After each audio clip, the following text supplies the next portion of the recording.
Yesterday, Sergei Lavrov, the foreign minister of Russia, delivered an address in New Delhi.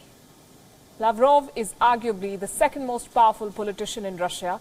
He ended his speech with these lines: India and Russia share a special privileged strategic partnership. I hope that our Indian friends will be promoting the same ideology. In response, India's External Affairs Minister S. Jaishankar called the Russia-India relationship steady and sustained by strong sentiment. These words make it clear that this old friendship, sometimes described as a drift, still remains strong.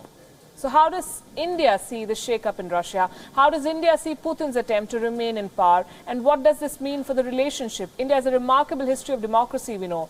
Will that reputation be hurt by siding with leaders with authoritarian streaks?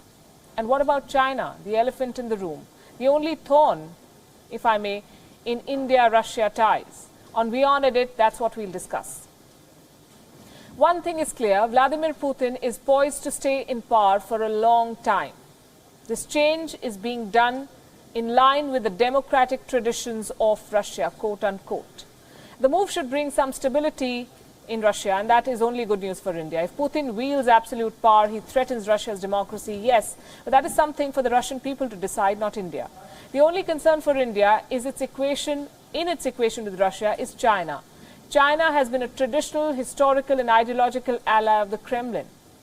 Last year, Xi Jinping, the president of China, even called Putin his best and bosom friend.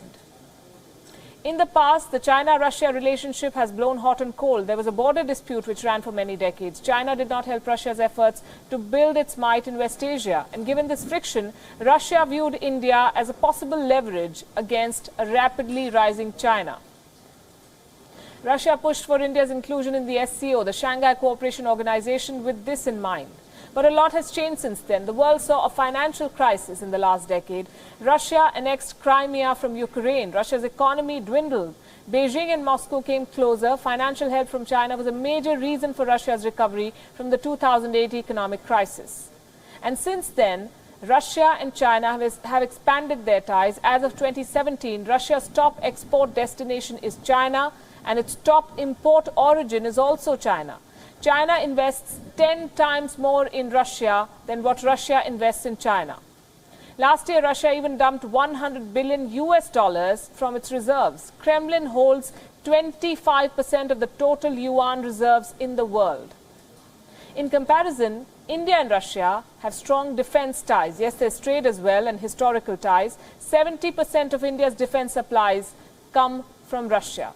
This is a strategically significant equation.